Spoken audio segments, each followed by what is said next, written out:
Pregnancy is a beautiful journey with a few bumps along the way. Today, we are discussing on one of the bumpiest parts, that is nausea. Stick around, you will learn why it happens and how to handle it like a pro. Hi everyone, this is Dr. Fatima, a clinical pharmacologist and an expert coach in pregnancy and parenting.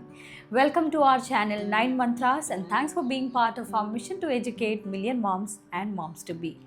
Why nausea happens during pregnancy?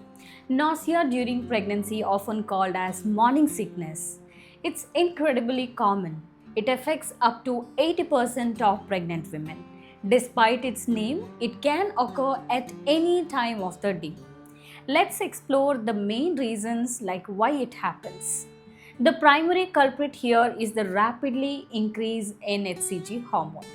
This hormone raises quickly in early pregnancy and can trigger nausea. Many pregnant women develop more sensitivity towards certain food, which can make certain odors trigger nausea. Pregnancy hormones can slow down digestion, potentially contributing to nausea and vomiting. Some women may be more predisposed to pregnancy nausea due to their genes. Low levels of vitamin B6 have been associated with an increase in nausea in some pregnant women. Now that we understood why nausea occurs, let's look at some home remedies and tips to manage it. Eat small and frequent meals instead of 3 large meals. Try eating 5 to 6 smaller meals throughout the day. This can keep your blood sugar stable and prevent an empty stomach. Stay hydrated. Sip water, herbal teas, clear soups throughout the day. If drinking is difficult, try sucking on ice chips.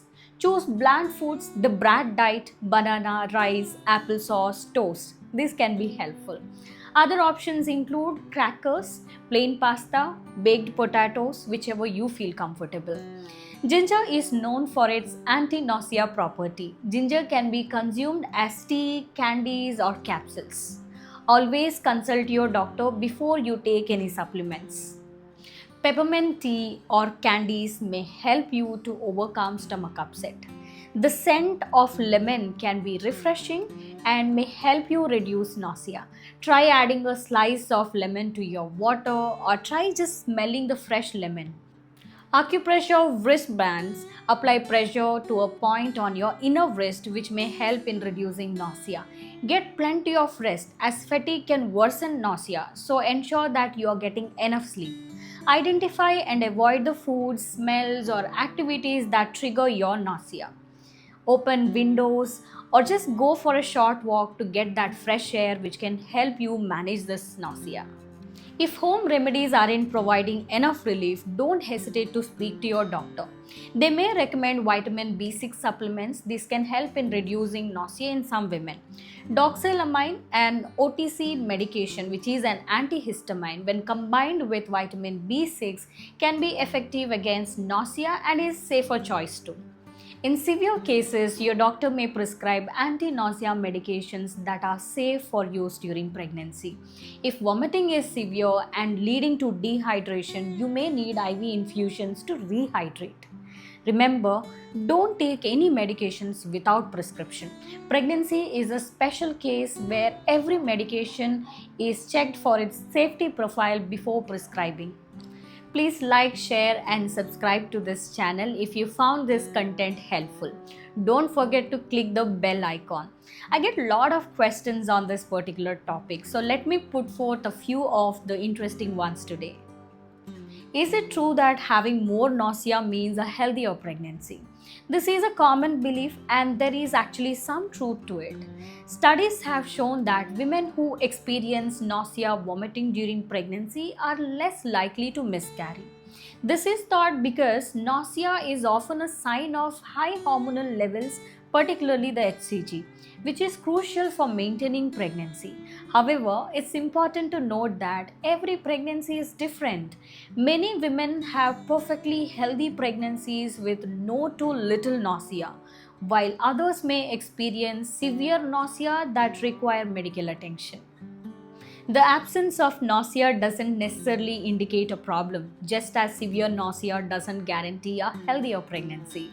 Is it necessary to have morning sickness only during morning? The term morning sickness is quite misleading. Nausea and vomiting during pregnancy can occur at any time of the day or night. Some women experience it primarily in the evening, which can be particularly challenging as it can interfere with dinner and a relaxing time. This variation in timing is thought to be related to the individual hormonal fluctuations, eating patterns, and other factors like fatigue or stress levels. For some women, nausea might worsen in the evening as they become more tired. Can certain smells trigger nausea even after pregnancy is over? Yes, this phenomena is more common than you might think. Some women report that certain smells that trigger nausea during pregnancy continue to cause discomfort even months or years after giving birth. This is a form of conditioned food aversion, similar to which when you get sick after eating a particular food and then you feel nauseous just at the thought of that food afterwards. During pregnancy, when the sense of smell is heightened and the nausea is common, strong association can form between certain odors and feeling of sickness. These associations can persist long after pregnancy, creating a lasting aversion. It's a fascinating example of how the brain links sensory experiences with the physical responses. While nausea during pregnancy can be challenging, remember that it's often a sign that your pregnancy hormones are doing their job. For most women, it improves by second trimester. Try different remedies to find what works for you best, and don't hesitate to reach out to your doctor if you are struggling with it. I hope this information helps you handle this aspect of pregnancy more comfortably. If you found this video helpful, please like, subscribe, and share with other expecting mothers who might benefit. Leave your questions and experiences in the comments below. Stay healthy and thanks for watching.